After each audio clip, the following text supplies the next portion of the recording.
I'm really trying to figure shit out because I've kind of been blackballed in the market. Like a fiend.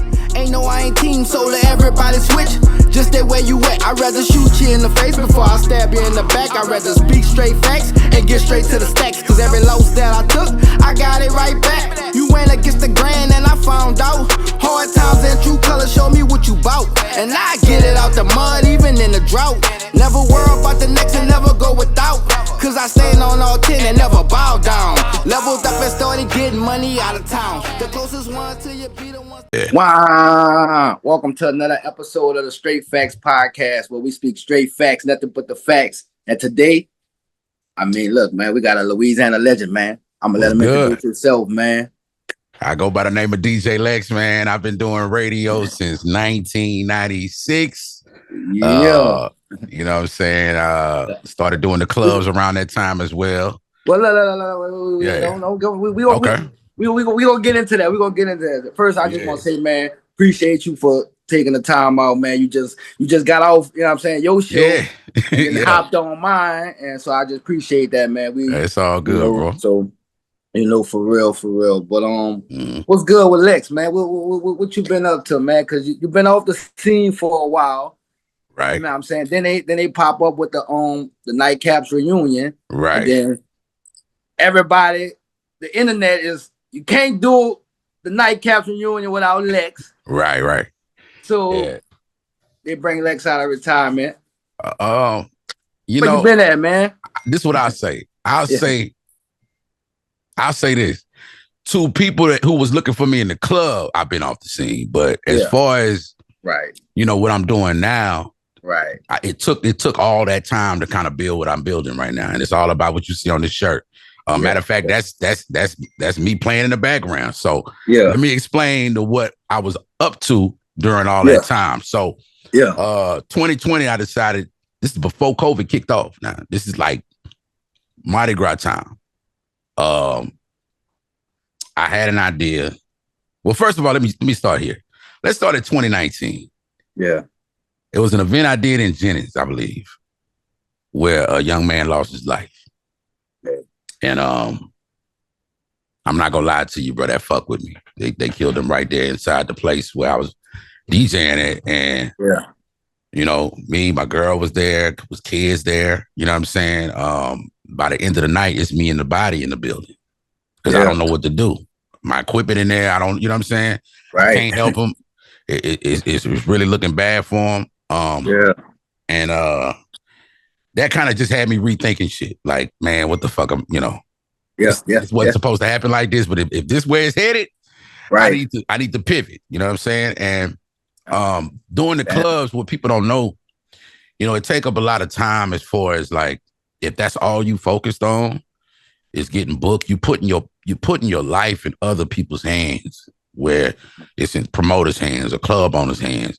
What you getting paid, you got to go back and forth with people about what they want to pay you or how they feel like paying you, this and that. And I come from a radio production background. I've been doing commercials since I was probably 14 years old. Okay. Yeah. So I said, you know what? I got this other little side thing where I do the commercials. Yeah. Let me just go all in on the production. And this is what I'm thinking in 2019. So by 2020, it's like, I'm about to go all in with this here. And I found this website. Anybody that's looking into, doing this, if you're a voiceover person or something like that, it's a website called Fiverr. And I'm not gonna lie to you, bro. The first $1,000 I made at the house, and I ain't have to go to no, I'm sitting there like, oh, okay. You know what I'm saying? It's not too bad, right? Right. So I started investing in this Trill FM idea that I had, because I felt like, and I'm sure a lot of people in Lafayette felt this way. People probably all throughout Louisiana feel this way. Radio today ain't what it used to be. You know what I mean? Right. If you turn on a radio station right now and listen to what's playing, and then you go to another city, let's say Dallas or something. I'm not going to even say Dallas. Let's just say a random spot like North Dakota. They playing the same shit. Right, correct. Lafayette radio don't sound like Lafayette. Right, correct. You know what I'm saying? Lake Charles don't sound like Lake Charles. Baton Rouge don't sound like, you know what I mean? So I say, man, let me look into this, man. I started doing research about, how to create your own app, what licenses you need to run your own internet station. But I didn't want it to come off as an internet station. I wanted to give it that feeling of, hey, motherfucker, this is another option right here, right? So first thing I thought about was every car is smart today. Yeah, right? Facts. So what does that mean? Okay, on the FM dial, which is in every car, old school or new school, that's the FM dial. But now today, in the past 5 years, everybody has a vehicle that has Apple CarPlay or Android Auto or something like that. So I looked to see if the app developer was able to get me on those platforms, and they were. So at that point, it's like, okay, I just have to put my work in to make this thing, make the presentation feel bigger than just the internet, right? So what comes with that? I had to kind of like redefine what it meant to broadcast in the 2020s. You know what I mean? It ain't just audio. You need visual too. So I transformed my Instagram page. I used to just post funny shit and I was going to be DJing, man. I transformed all that shit. I learned how to I made this logo. Nigga, I made everything you see. You know what I'm saying? And put that together. So the other part of what you see and playing in the background, this is Trill FM TV. This is coming to Fire TV, Apple TV, and Roku within like a month.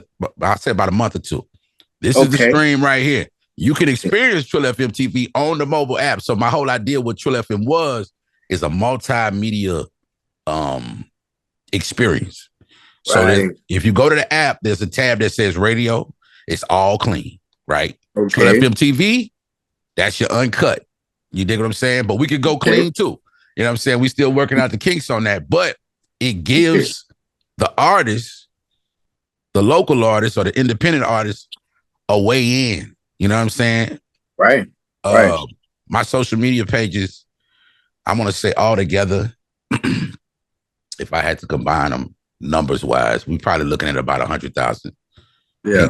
You dig what I'm saying? That's TikTok, that's Twitch, that's Facebook, that's YouTube. So I want to utilize all those things. So when I started doing the interviews and things of that nature, and people started seeing how they could use my platform, that's when I started seeing, the possibilities of where I could take this shit and like see what you're doing now. You know what I mean? The TV app is gonna open the doors to a lot of opportunities for people like yourself. I talked with Dez about the award show. Okay. And next year we planning on televising that on Trill FM TV. I mean, I'm not playing around. I'm not fucking around, nigga. Every dollar I get, I put it right back in this shit. You dig what I'm saying? So thinking about coming back to a motherfucking club with all I just told y'all. Yeah. Man, fuck all that. That's what I'm saying. We planning for the future. We planning for after this club shit. You dig what I'm saying? And I like what you did. Like, bro, you got to be the only cat that I ran into that had the mindset to do comedy shows. Bro, as long as I've been in this motherfucking Lafayette, bro, nobody ever tried to do no comedy shows. And I thought that was so dope, bro. But seeing what you're doing now, I'm proud of you, bro. Because a lot of niggas just get stuck and stay with, with what they've been doing. It take niggas like us to kind of think outside the box and look in the mirror and say, man, I'm bigger than this shit. You know what I'm saying? I gotta go hard. I gotta go hard like I know it. You heard me? Yeah. And I knew the club shit was gonna always be there, but I knew if I built the infrastructure of what I have now, it was just gonna add on to the club shit. The club shit was gonna be even more special. You know what I'm saying? So that's what I was doing, when I wasn't on the club scene. And now I'm back, I'm doing a few things, but I'm very I pick my spots because I don't ever want it to feel regular. I want it to feel special when I step out. And I'll even go over this since I'm being completely 1,000 with you. I wasn't getting paid a lot back then. Right. In 2019. You know what I mean? I might have got paid $300 for that show where that dude lost his life. And I had to ask myself, like, you worth that, bro? Right. You're not worth that. You're worth more than that, right? So what I worked on for those years when y'all didn't see me in the club was I was working on my value. Right. And you any event that's happening right now in Louisiana, you hearing my voice. So even if I wasn't in the club, nigga, I was definitely the voice of the motherfucking party. Please believe. And look, I'm gonna make you laugh. I heard niggas was playing the Live from Shakers mixes in the clubs and shit. They was missing the niggas so bad. You know what I'm saying? So bro, you never know the work you put in tomorrow or today. Man, people really appreciate that shit. I just recently did the Bang Fest 3. Yeah. And I'm headed to the bathroom. I got to piss like a motherfucker. I'm old, man. Yeah. You know what I'm saying? I'm a little diabetic when I want to be. And boy, that shit was ready to come up out of me, man. Little girl stopped me. She said, I didn't know that was you, because we had just performed, me and Mike. Okay. She said, I didn't know what you look like, but I know that's you. I know that voice. We listen to your mix all the time. I say, bro, that's so crazy. Like, these kids was never there to experience this shit, but from a recording, they felt that vibe to this day. To this day, bro. And it's crazy. It's crazy because that was one of the things that I was going to touch on. And again, man, that shit is just natural, man. Right. Like you say, man, niggas was playing it in the club because he missed it so much. Like, yeah, bro. And just that voice, man. That voice, bro. Like, when I first came to Lafayette, I came to Lafayette after Katrina. 2005. Okay. When I started going to the clubs, like really started clubbing, like 2007, 2008-ish. Like, dog, I wasn't going to no party unless Lex's name was on like Lex was DJing. Like, that's one thing, dog. If Lex is DJing, dog, I always say, like, back then you was the only DJ that didn't need a hype man or a MC, because you on the mic yourself. So let me explain to you why that's like that, or why I was like that. Yeah. I gotta be like 15 or 14. Okay. I'm DJing. And I know you ain't lying, because look, before we go into, I made a few calls, and shout out to Smoke, man. He said watch. I was just talking and asking him about some shit, and he was like, watch. He was like asking him about how you been DJing since he was 14, and you know what I'm saying. And look, I ain't even had to say nothing. So so I'm 14 years old, and I mean, I guess I can go into. You want me to go into the story of how? Okay, so it's for the people that don't, you know what I'm saying? All right. This story is pretty funny. All right. Now at this time I might be like 12 or 13. At the beginning of this, I win something on my local station, KZWA. RJ, the bad boy from Alexandria, is on the radio, and you know, I go on air with him. I'm calling number 10 or whatever it was. And my voice had just changed, like maybe like a year before that. I've been sounding like this since then. You get what I'm saying? Right. So he gets on the phone with me off air, and he like, bro, you got a nice voice, dog. Like, you know what I'm saying? You can really do this radio thing, man. Stop by the station. You know, when you pick up your stuff, man, come stop by and we could talk. I'm like, all right. You know what I'm saying? Now, he don't know he talking to a child. He think he talking to a grown-ass man, right? Right. So we pull up that night, because I ain't, nigga, what? Like, I'm telling my mama, man, the DJ say I got a job if I want it. Right. Man, I get up there. He stick his head out the window. What's up? We close. I say, I'm Lex. His eyes got big. He say, wait. You the dude? Bruh. Now, you know, as a grown-ass man, I'm short. Right. Imagine how short I was at like 12 or 13 years old, right? All right. Let's start there. So I walk in, and he like, bro, I didn't know you. I didn't know. You know what I'm saying? Yeah. He called somebody in there, and I think they got on the phone with the owner, Miss Blackwell. And hold on. You good, man? Hey, I'm doing that second interview. All right. Yeah, so they get on the phone with the owner, and they work out a situation, because, you know, of course, I'm in school and shit like that. Yeah. So they said next year, or I think the next year, they said, we'll let you intern over the summer. You know what I mean? So that's how I got into radio, by interning. And it was a guy by the name of Frank Trey. Frank Trey was the one that put me on the air. So while I'm interning, I'm in the office, I'm giving people coffee, you know what I mean? But Frank Trey was the one that was like, come in this control room with me. You know what I mean? And me and him were very close. Matter of fact, Frank Trey is Artie Trey brother, who worked at 104. Artie Trey on 104. So, and I think Frank is from here, I want to say, or something like that. But anyway, shout out to Frank Trey. Frank Trey brings me in.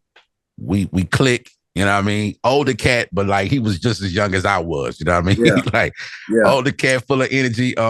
Another guy, Boom Boom Williams was one. Gina Cook was another. Once I actually got in, I did my first show. My first shift was an overnight shift during the summer. And that overnight shift, I think everybody started there. Kim, I interviewed Kim, and Kim said that was her first show. So your overnight shift is like from 12 midnight to like the next morning. So like we'll say 12 to 6, 12 to 7. Right. Okay. So, and this was on the weekends, I believe. And I was so good at it, they put me on during the week. And then I got so good at everything, they offered me a position. Now I'm in like the 7th or 8th grade, bro. Nobody listening knows that DJ Sexy Lex is a kid. Yeah. Right. Only the people that work there in my family, right? Right. So I decided to be homeschooled. So that way I could really go in, get that real money, super full time. Okay. And I mean, it wasn't even a popular thing at the time. You got to think this is, I don't know what year it was. I say about like 97, 98. I'm full time, this and that. But back to what you were saying about me and the mic DJing. Yeah. So the people I looked up to was like Kid Capri. Okay. And if you ever seen a Kid Capri show, Kid Capri ain't nobody to play with. He demand that attention. He take him on a trip with that music. But I'm not gonna lie to you, watching him and doing it was nerve-wracking because I'm not really knowing what to say. Right. So I developed a style at home. I had a studio in my house. Okay. Since the age of 14, being dead honest with you. So what I'm doing now, I've been doing this all that time, right? So I developed this style where I fit the pocket of the song. So like when you was in the club, if my struggle came on, I say, well, we started off, Boosie gonna say we started off, you know what I'm saying? So that was like my little thing. Okay. But it wasn't polished yet. Right. I get it. I'm working it out. So when I'm DJing, I'm not, in the beginning, when I was DJing, I wasn't saying shit. Right? Yeah. But ESG happened to be there one night. Okay. It's a teen night. Teen concert. And ESG hears me doing my shit without the mic. Okay. And it caught his attention. Just loud. Yeah, I'm like, as I'm DJing, I'm just saying shit like, the same way y'all hear me, but I'm not sure if it's gonna work yet. So I'm not doing it. Right. But I'm doing it without the mic. That nigga ESG grabbed that microphone. He say, look, bro. Yeah, say that shit to them. Watch what's gonna happen. The crowd came alive. Yeah. He chanting back to me.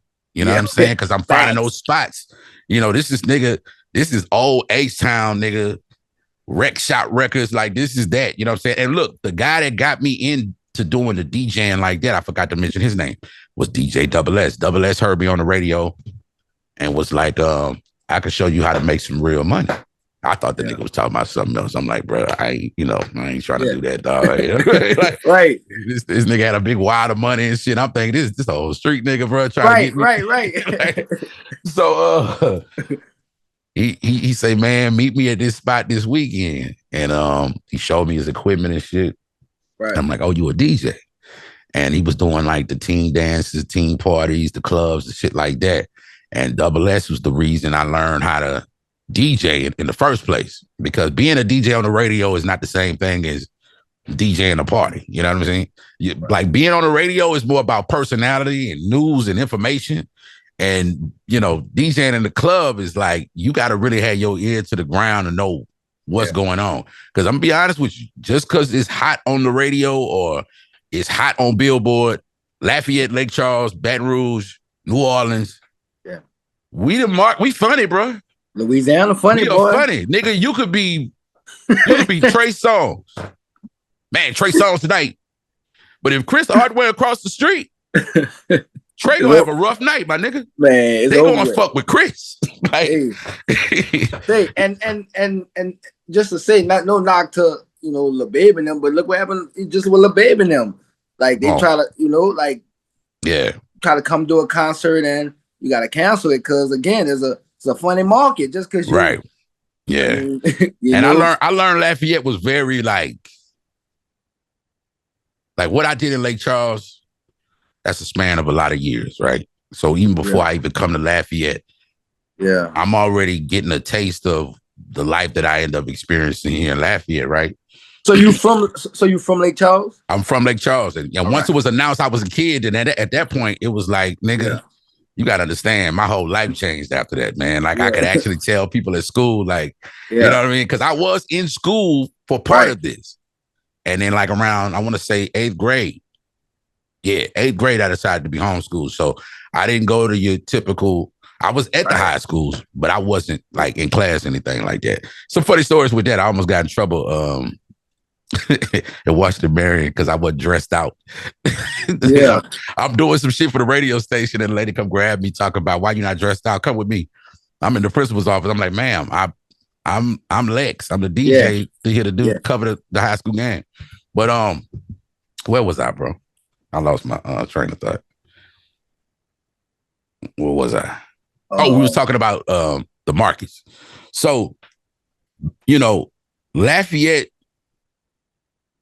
when I got here, Lafayette fucked with Lafayette. Okay. So it wasn't really that easy for me to get on out here. You know what I'm saying? Yeah. So there was a movie, I can't think of the name of the movie, but in the movie, it was about these dancers. And these dancers were like, they were taught like the ballet style, right?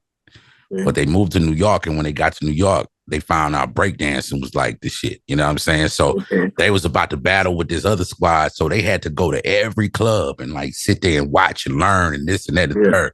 And I think it was called fast forward. So anyway, I call this method fast forward. If you don't know something, if you ain't from a city or a town, or you a new DJ in a new area, don't be trying to get booked nowhere. Don't try to do nothing. Just go out.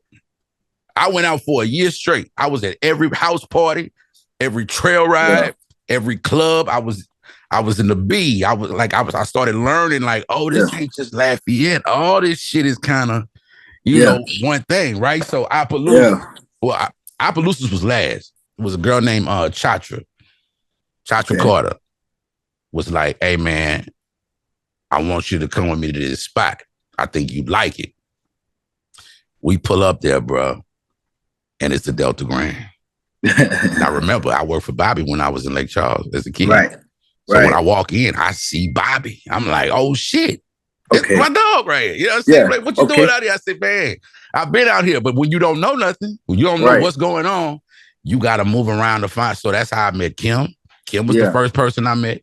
Right. Dolby was second. Wait, so you met you had met Bobby already as a kid? Yeah, I worked when ESG handed me that microphone. That was Bobby's spot in Lake Charles. Okay. I was working for Bobby as a teenager. Okay, so see, we missed it. We missed that. Okay. Yeah. Okay, so like during that whole rec shop, Lil Flip, Chopper style era, Bobby had 3 clubs called Strawberries. One in Lafayette, one in Alexandria, and one in Lake Charles. Yeah, man. And that's how I got on with Bobby over there. That green building on the corner of Ryan and Pine. Anybody that went out back didn't know what I'm talking about. And shout out Bobby Kaye. Yeah, Bobby Kaye, bro. Bobby was the first club he was the first club owner I ever worked for. Okay. But that's how I started with Bobby. Yeah. All right, so get to the Delta Grand. Right. Get to the Delta Grand. It's in a place I ain't never been called Opelousas. And I see Dolby, I see Chill, and Devin the Dude is on stage. And I'm looking around, and nigga, it's after 2:00 in the morning, the jiggers just started flowing around this time for me. I was like, oh, this bitch all night. Oh, this is my spot. You know what I'm saying? This is my spot right here. And I think I started working there maybe like a month later. So at this time, though, I am at Club Rain. So Club Rain really was the first club that opened its doors to me. And at the time, let's back it all the way back.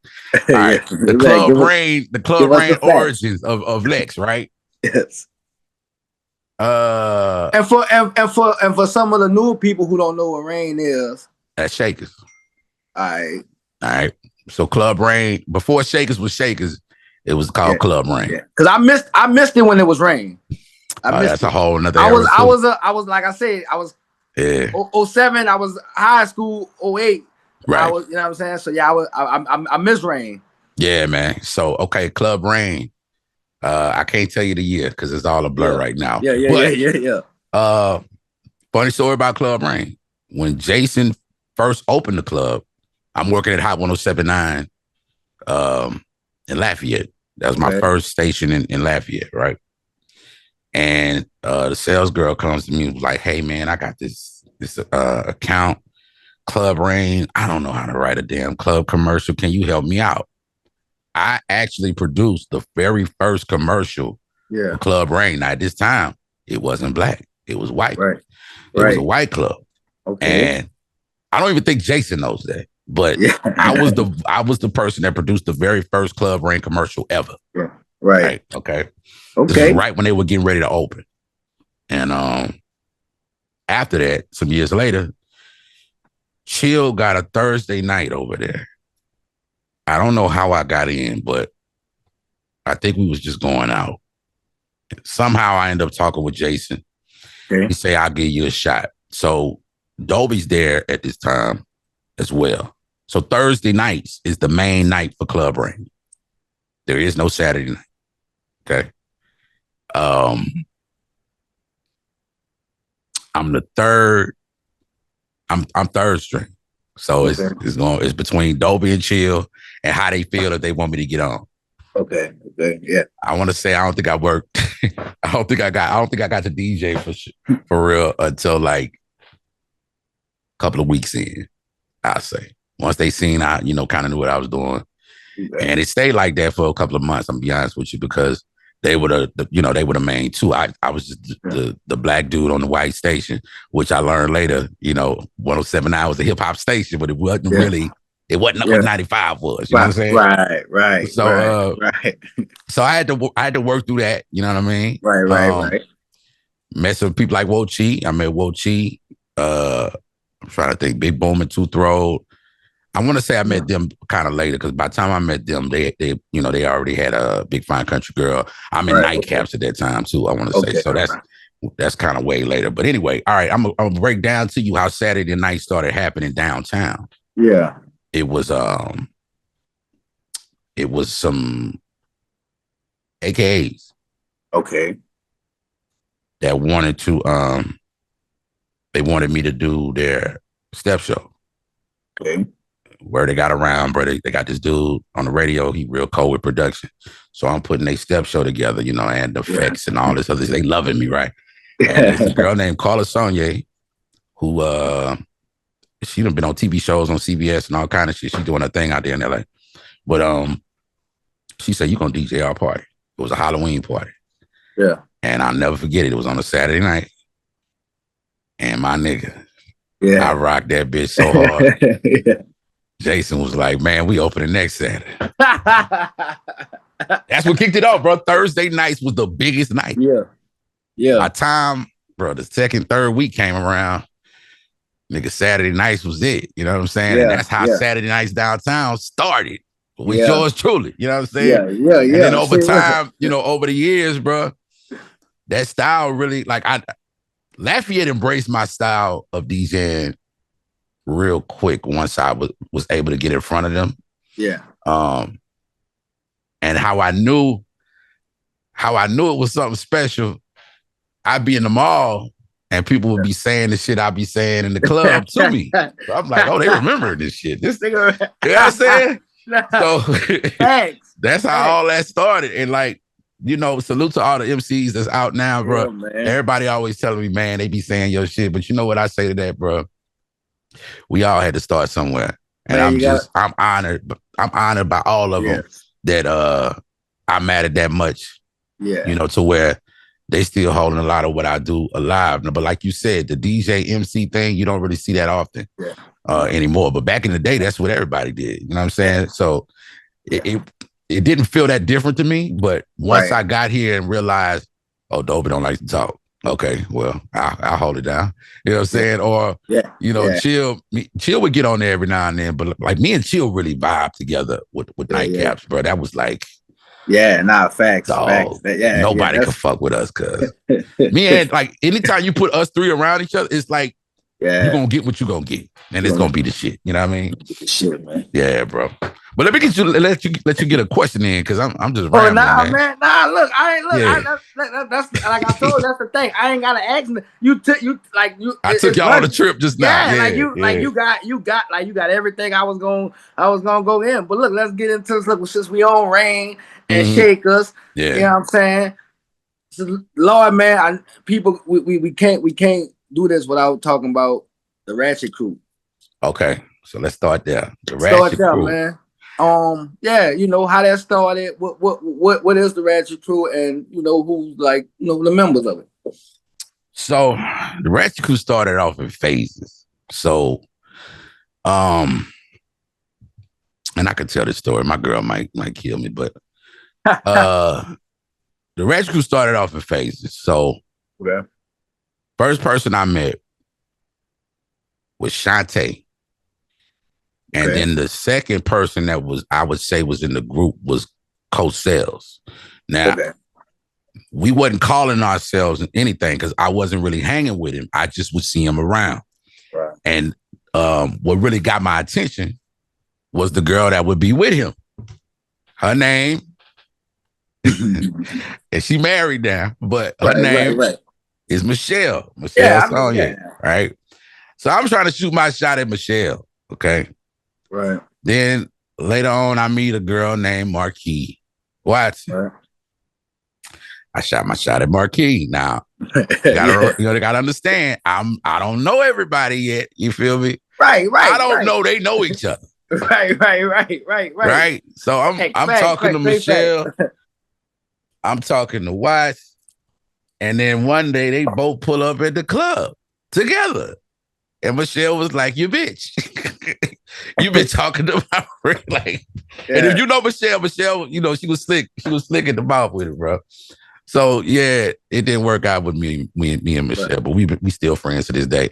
And then me and Marquis ended up dating. So okay, you got Shantae. That's one side. I meet Coke Bottle Sean.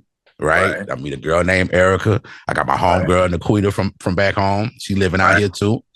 And once me and Marquis got together, that's when Cosell's, Michelle, Kirsten, Mandy, Ty, even Bree was like damn near first, to be honest with you. Brianna Eaglin. But Brianna wasn't really considered like in the Ratchet Crew. She was like really my friend. So, but Bree was always around. Mandy, the Queen of Cash. Yeah. And then you got people like Big Tina. You know what I'm saying? Facts. My homegirl Mel, who I just talked to recently. Hey, look, Lena, Lady Red. Yeah. I was talking to her earlier. Look, I asked. I knew. I said, I got an interview with Lex coming up, man. What should I ask him? Right. She said, ask him why he always say Lady Red get good head on the mic. But why I say Lady Red get fire head? I think that's kind of explainable. I never experienced it personally. Right. It just rhymed that way. Let me be clear. But back in the day, Lady Red was she was wild. Hey, if you know Lady Red, that's my Lady dog, Red, man. She ain't give a fuck. Matter of fact, hold on. Let me tell this story. Hold on, Lady. I gotta tell this story now. Lord, I'm getting everybody in trouble, bro. All right, so Lena, I meet Lena at Paul's Playhouse in Sunset. Okay. So I met her like I met her by herself. So like Michelle, Courtney. Michelle would be with Courtney. So I was trying to get at Michelle. That's how me and Courtney got cool. Like, you know what I'm saying? I seen them at Crunk Fest and seen them around, and I'm trying to get at Michelle. Okay. Lena sees me at Paul's Playhouse. And she's giving me these eyes, bro. You know those eyes? Ain't nobody saying nothing. Ain't nobody doing nothing. It's just, you trying to, I see what's up. I see what's going on. Yeah. And I want to say, either I got a number or something like that. We ended up talking, but come to find out, that's Courtney's sister. Right. Didn't know that. You feel what I'm saying? Right. And Tina, I think Tina came around with Coach Sales. And then we can't forget about you know, my homegirl from Lake Charles who moved later to Lafayette. Facts. And once she moved to Lafayette, you know, I embraced it with open arms. That's Killer Keith. Once Killer, like you probably knew about the Ratchet Crew then when she showed up, because I'll be honest with you, like we were very, very well known throughout the club scene. But by the time she got to us, we were on steroids at that time, bro. It was I remember Smoke telling me, because I was cool with Mary Robbie and his ex-girlfriend at the time. Okay. What's that girl real name, bro? I call her Gina because she looked like Gina from Martin. They were all cool with Wax. And that nigga Smoke say, bro, niggas ain't really like you in the beginning, bro. Like, bro, what the fuck is this out of town nigga? Got all these girls around him, bro. What the fuck going on? Like, they had never seen it. And then the way I was branding this shit, like the Ratchet Crew and all that. Matter of fact, bro, since we on here. Since you brought up the Ratchet Crew, let me see if I can play this for you real quick. The Ratchet Crew, where that name come from, right? Right. See if I can pull this up. We getting them straight facts, exclusives. Y'all getting the real stories. How the Ratchet Crew became what it was and why I called them that. All right, here we go. I don't know which verse it is. I think it's the last verse. So let me scrub to this motherfucker real quick. Okay. So Boosie comes out with Do the Ratchet. Okay. All right. Now, if anybody remember back then, it was Lava House. Okay. Mandigo. And then when the song really got hot, I think Trill worked out a deal where they was gonna drop it. They was gonna re-release it. Because the original version is Lil Boosie, Mandigo, and I forgot who the other person is, the third verse of the original version that's on the Lava House album. Well, Trill decided to release it with Mandigo, Boosie, Mandigo, and Webby. Okay. And on this version, there's a verse nobody's ever heard. Nobody's ever heard this. Yeah. Of Do the Ratchet. And he says this. Let me see if tell me if you can hear this. Yeah. She ratchet, he ratchet. You get that? Yep. All right, let's play it. She ratchet, he ratchet, she ratchet. And man, we all got some ratchet in us. Now do the ratchet. Oh yeah, now do the ratchet. Oh yeah, now do the ratchet. Yeah, do the ratchet. Look, he ratchet, she ratchet. He ratchet, she ratchet. He ratchet. Man, we all got some ratchet. This for them college girls. They be ratchet too. Ratchet. From SSU down to LSU. I got a ratchet crew. We call Trill, man. We got them Jacob wristwatch with the Trill chains. We do it big, all right. So in there, he said, I got a Ratchet Crew. I said, I like that shit. Yeah. And that's where the name came from. You know what I'm saying? Yeah. That's where the name came from. Set up professional audio and audio settings. Okay. Yeah. So I hope your boy was able to get that. I'm getting a message about something with music. Oh, yeah. Now, I got it on them. I'm glad I played the acapella because I don't think you get a copyright for that. But anyway, when he said that, I couldn't get it out of my head, dog. And I'm the only one riding around listening to this version. Right. And, that's where the name came from, the Ratchet Crew. And then, there was a clique within the Ratchet Crew, which was Kirsten, Michelle, Watts, and they were the Stiletto Queens. Facts. And they got that name because of being in nightcaps. You know what I'm saying? Okay. Yeah. Okay. Yeah, that's some exclusive right there for y'all. So look, we're So when Boosie did that verse, was that like around the same time, like was like the DVD that because you was on one of his DVDs, right? Okay, let me tell you that story. So before I get to Lafayette, I'm on a show called Third Coast Radio. Okay. And it started by the guy Derek Morris, who had the Crunk Fest Award show back in the day. I don't know if he was around for that, but back in the the H-Town Chopper style days, there was an award show in Lake Charles called Crunk Fest. And he decided to do this radio show called Third Coast Radio. It was me, a guy named Omar, and my homegirl, Crystal. Hold on. I don't want to say the wrong name. I think it was Crystal Miller, but I think she's Briscoe now. She's married. Anyway, Crystal Miller. She was one of the hosts on the show. And I'm working with a cat named Big Sid out of he's from Lake Charles, but he's in Houston. Yeah. He managed Hawk and a lot of the H-Town guys now. I think it's called Win or Regret on Instagram. he was, the DVDs were hot back then. You know what I'm saying? And he was working with a crew that was filming the stuff for Boosie and Webby. So at this time, I don't know if anybody remember this, but me being in radio, Webby was actually the first person to come out nationally. Thanks. And Boosie was already known throughout the South, hands down. Okay, this is before they get the major deal. But when it went national, Gimme That and Bad Bitch was the two records that was like getting all the love at the time. Yeah, that was on BET too. Yeah. Well, wait. Let me tell you about. Okay, I'm gonna tell you this, and then I'm gonna tell you another story. So, all right. So my boy hit me up. He was like, "Hey, man, these guys need to shoot a scene for the DVD. They need a DJ just talking about it." And I'm saying it. This is the hottest song, and it's #1 in Chicago. It's #1. It was Gimme That, right? Yeah. So that's what you hear me saying on the DVD, right? Okay, and then they approached me again. Man, we need a spot to shoot this music video. Yeah, it's Gimme That. Okay. The Gimme That video was shot in Lafayette. Okay. At Club Rain. So when you see Webby in the club, go look at it good. That's Shakers. Okay. That's the bar still the same and everything. We were there for all that, bro. And it kind of gave off the vibe like, oh, Lex must be tied in with Trill, right? Right. But it wasn't quite like that yet. It got like that later. You know what I'm saying? Once 3 Deep came out, me and Mouse, Mac, me and you know what I'm saying, me and Fat, we like this. You know what I'm saying? And I say 3 Deep because out of everybody, that's kind of who I was the closest to. And Fox was second because Fox was always like Fox's rise happens first before 3 Deep, but all around this time, me, T-Mac, everybody, we all kicking it. You know what I'm saying? Mel and Dobie and Turk all got a relationship. So the bottom DJs been formed. Right. And that's kind of how the Lex and Trill relationship started. But started off with motherfucking Webby, dog.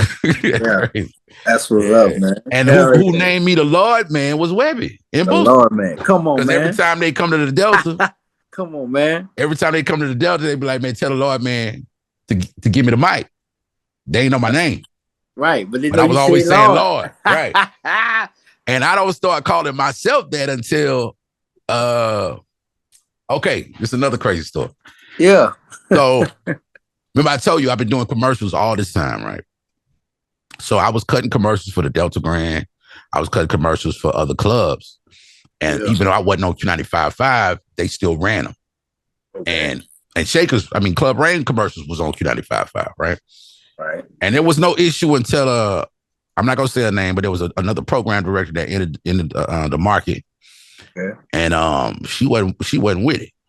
He can't say his name. He on the other station. So I'm on Hot 107.9, but she wasn't allowing me to say my name in the commercial. If I'm DJing at the spot, I couldn't say Lex. You know what I mean? So I'm like, well, what can I say? And then it hit me, man. Well, let's just try this Lord Man shit out. And I remember Big Boom hit me up. Why you calling yourself that, bro? Don't do that shit. Like Boom was against it. I'm like, I think it's gonna work, bro. And over the years, you see it, bro. It's like the first thing people say before they say my real name.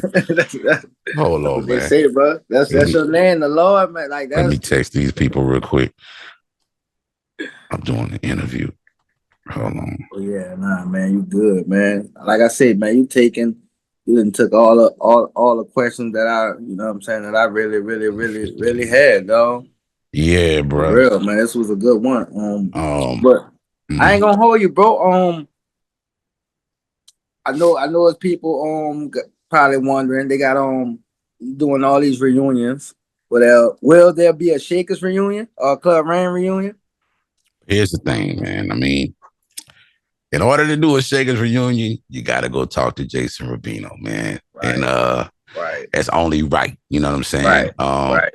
I know Chris been trying to make it happen. I know a few other people that's been trying to make it happen. But at the end of the day, we could never do something like that without his input or blessing. You know what I'm saying? So until that ever happens, and shout out to Jason, man, because he's definitely one of the legendary club owners in the market, bro.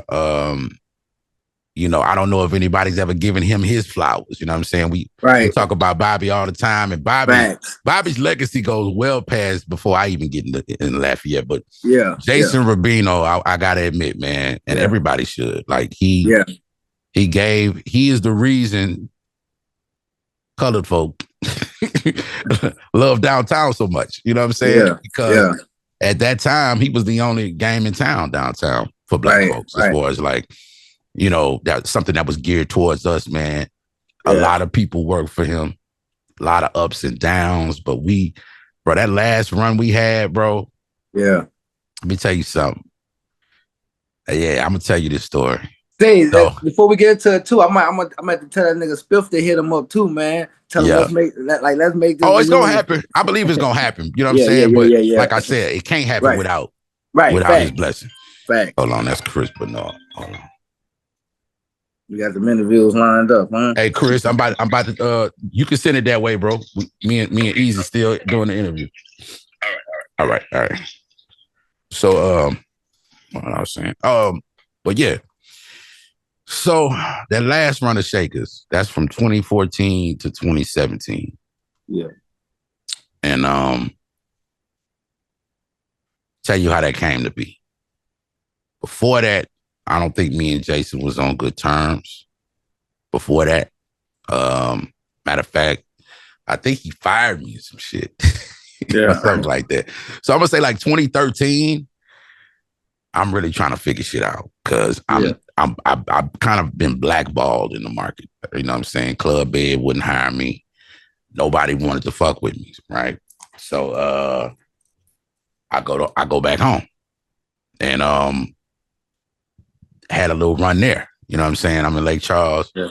Shout out to Tootie. Shout out to Clark. We I don't know if you remember that spot in Lake Charles behind Walmart. It was a big ass club. I've never been out in Lake Charles, bro. Man, this club, I mean, look, people still talk about that club, bro. Yeah. But the guy gave me a shot to actually manage the club. You know what I'm saying? And I came up with this idea at the time. Festival City and this particular spot was beefing. And I come in the market and I'm like, say, fuck all that. What time we need to close? And it was like, oh man, we could stay open till what you call it. I'm like, we're gonna shut down at 2. Why? Man, we can stay open till 4 or 3 o'clock, something like that. I say, because it's another spot, black owned, that you know what I'm saying? Like we fighting over the same crowd, why not share them? Right. So we shut down at 2. Yeah. And we send everybody from here to there. Yeah. There's peace. Nobody get mad about nothing. You know what I'm saying? He ain't got to open early. Now he know he can open at a certain time. We ain't got to, you know what I'm saying? All that. So, but that worked for a while. Yeah. But then me and Jason got to talking. And I think I went to, we talked. I think he came to the radio station. We talked. Or no, I wasn't on the radio either. Nigga, this was after the Meek Mill shit. Do you remember that? Meek Mill at the Cajun Zone Convention Center? No, this was the one that didn't happen with me. I don't remember that one. Okay. I ain't gonna get into that story, but I'm gonna just put it to you like this. I ended up getting fired from Q95.5. Okay. Okay. It's all like 2012, 2013. Okay. I can't remember how me and Jason started talking again. But anyway, me and Jason started back talking. And he was like, what you think about coming back? And I'm like, you know, I'm with it. But we worked out whatever we had to work out. Right. And we started moving forward to what we was going to do. At the time, I believe Sinister was there. Okay. So it was supposed to be me and Sinister. For whatever reason, that didn't work out. So it just ended up being me on Saturday night. So we're going into the new year. We're going into 2014. I go to a Christmas party. Everybody like, oh shit, Lex back, this and that. Yeah. And then going into the new year, it starts off with me. Right. We rolling. You know what I'm saying? Like this bitch is, we back, nigga. You know what I'm saying? And I think Karma shut down or something like that. Okay. Like within that year. Karma ended up shutting down, so there really was no competition. Right. You know? Yeah. The only spot that was open was Club Bed.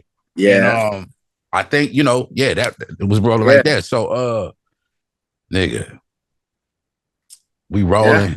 I'm there. And Dobie is somewhere telling me what he going through. And I'm talking to Matches. He telling me what he going through. Yeah. And an idea came to my mind. I'm like, shit, Dolby not happy. Match is not happy. Yeah. And I'm thinking, how many other, like, who else could give me a problem down the road? You know what I'm saying? If the right person, right promoter, right club owner pick up Dolby, well, Dolby gonna give me a problem, man. Dolby know what he doing. He gonna keep him in there. You know what I'm saying? Yeah. Matches too. Yeah. Bill is on tour with Kevin Gates, I think. Yeah. So I go to Jason, I go in his office, and I'm like, bro, you know, Dolby over there with them dudes, he ain't really happy over there. Yeah, I know. I think we need to bring him in. Like, for what? We killing it. Like, we don't, you know what I'm saying? In his mind, man, what you talking about? Like, what? Yeah. And I'm like, but think about it like this. Nobody can book him. I said, matches out there too. Yeah. If we get matches, it's the three of us in here. Can't nobody book nobody that can go against us. Who the fuck they gonna get? Somebody from out of town. They ain't gonna be able to fuck with them three names. Right, facts. He rolled with it. And my nigga, when I tell you, bro, I can't even remember when we lost during those 4 years. Shake it. You know what I'm saying? Then Sco Money came. And, you know what I mean? Like, you had Monty and Nika and all them behind the bar and shit. Like, bruh, it was nobody could fuck with us. I even remember the nights they thought they was gonna shut us down with a Boosie concert. Nigga, we was back at 10:30. We ain't just win, we won like a motherfucker. You understand what I'm saying? Look, that's one thing about Shakers. Shakers had Shakers was gonna do what Shakers do. Nigga, like, bro. and shout out to Ash. Shout out to everybody that worked during that time. Annie. You know what I'm saying? It was Spiff, yeah. I mean, and see, I didn't really know Spiff and them that well. Cause how can I say this, man? They went to UL. I felt like that was like Ash click. So right. Well, we weren't super. So actually, Ash come under Spiff, actually. Right. Yeah, that's just exactly how it went, bro. And me and Ash got cool, but me and Spiff. Me and Spiff was cool, but I'm saying like me and Spiff never really ran together, anything like that. Even A-Ro, like A-Ro was around. Right. Me and A-Ro didn't really get cool. Yeah, me and A-Ro didn't really get cool until like later on. You know what I'm saying? Because they were always around, but I'm not knowing what they're doing. Right. I'm just knowing bartenders, security guards, and shit like that. And but yeah, bro, shout out to Spiff, dog, because Ash actually told me how important Spiff was to those times when I wasn't around. Yeah, he was doing promotions and things of that nature. So yeah, bro. Yeah, man. And they got Morgan too. Morgan. Mm-hmm. Yep. Yeah, man. That's one Jones. Huh? I remember Ash and Jones. Oh, yep. Yeah. But like I said, Shakers is legendary, bro. So like I said, that's why I had to ask that, man. But before we get out of here, man, I ain't gonna hold you no longer, man. Let the people know, you know what I'm saying, about the app, man, where they can get the app and so, you know what I'm saying, where they can follow you and shit. Yeah. So, all right, man, let me break this whole situation down. Trill FM, man, is a multimedia platform for our culture, Southern culture. Like my main focus is Louisiana and Houston, Texas. Not saying I don't fuck with the rest of Texas, but my main focus on marketing is the entire state of Louisiana and Houston, Texas. Now you combine those two markets together, but that's well over 10 million people, right? So I'm trying to market to our culture as far as like the rap, the R&B. There will be an addition on the net because I'm basically creating a network. But right now it's all about Trill FM The Beat. Trill FM The Beat is your number one for digital hip hop and R&B. You download the app on the Apple App Store. It's under Trill FM, and coming soon to Fire TV, Roku, and what was the other one, bro? Apple TV. You see it behind me. This is what's going to be featured on that. Look. I don't even know what's about to play. I think Sean was just on the screen or something like that. Yeah. You get where I'm going with this. Now the artists have an outlet, bro, to be seen, be heard, do their thing. And we do the interviews like this. I got the website, trillfm.com. So I'm not missing on nothing, man. I mean, any device you think we could be on, we on the Apple Watch, bro. You know what I'm saying? Like we everywhere. The phone, the pad, the iPad, and it's coming soon to the TV. To follow me on Instagram at djlex.trillfm. You can also follow Trill FM at Trill FM Live on Instagram. What else? I got Facebook, Lex Bradford, and my fan page is DJ Sexy Lex. TikTok, djlex.trillfm. We just doing some big things, bro. But this is gonna be a year where you're gonna really, see us in action, bro. At full throttle, dog. It's gonna be crazy, man. I'm kind of mad it's over, but you right. Man. We got it's good, man. We got a good one there, man. Like I said, I appreciate you. Like you did the work for me because it was just so natural, organic, and we ran. And that's right. I said, you took all the questions, man. But I see you got the calls coming in, man. I appreciate you for taking the time, bro. They gonna be all right. You know what I'm saying? Coming through and chopping it up with me, man. Yeah. Hell yeah, bro. And look, I want to help you out too, bro. Yeah. I don't know if you pay attention to my lives or my interviews. Yeah. The way I produce them now, man. I plan on releasing the course, but for people like yourself, Chris Bernard, even Destiny, you know what I mean? Yeah. Anybody that's doing this thing, man, y'all just reach out to me. I could give y'all the equipment list. I can give y'all the programs I'm using. I could train y'all on them, because I feel like the more we have for people, the more outlets that are out there. Like I was telling Destiny, Change Your Plans showed me, social media. We could use social media like this. I mean, honestly, bro, people be wanting to pay me just to get on my Instagram page. Yeah. The app is like second nature, because social media is in their face every day. And it's like, man, I want to get on there. I want to get an interview. Right. But the platform is in its entirety. Yeah. Once I have it exactly how I want it, bro, it's going to be a one-stop shop. And I'm not a hater either. I'm putting you on Change Your Plans. I'm putting you on anybody else that's doing it. Even your platform, like, get on there, because this is the way to get on. The FM station is not going to give you the shot. You're not about to end up on Joe Budden's podcast no time soon. All right. But you need to get on the Joe Budden podcast in your area. Who's doing it for real? Right. Just to get your name out there and travel. A lot of Lafayette cats don't like the motherfucking travel with their music, bro. Yeah. I ain't never seen nothing like it. Like, they want to perform for every local show, but then get out of town and just don't do nothing. Like, nigga. They don't do nothing. They don't pass out flyers. They don't do nothing. Like they don't do nothing. Nothing. You gotta move around, bro. And if you can't move around physically, you can move around digitally. So Dallas Global, Nola Zini, you know what I'm saying? I love Baton Rouge. Any of those platforms, you hop on there, man, and pay them people what they want, because you can afford that. You know what I'm saying? When it comes time to getting on FM, I'm gonna be dead honest with you. Young Dolph said this shit. It costs at least $250,000 to promote a record nationally. Yeah. You ain't got that right now. But you might have $200. You might have $40. You might have, man, look, every week get on another platform, bro. Yeah. Thanks. You know what I'm saying? Get yourself out there, bro. Hell yeah, bro. Man. Nah, definitely, man. Again, man, I appreciate you, man. Appreciate you. You know what I'm saying? Yeah. So we're going to wrap it up. And that's another episode of the Straight Facts Podcast, man. Where we speak straight facts, nothing but the fact. So don't make us fact check that, man. We out. Lord.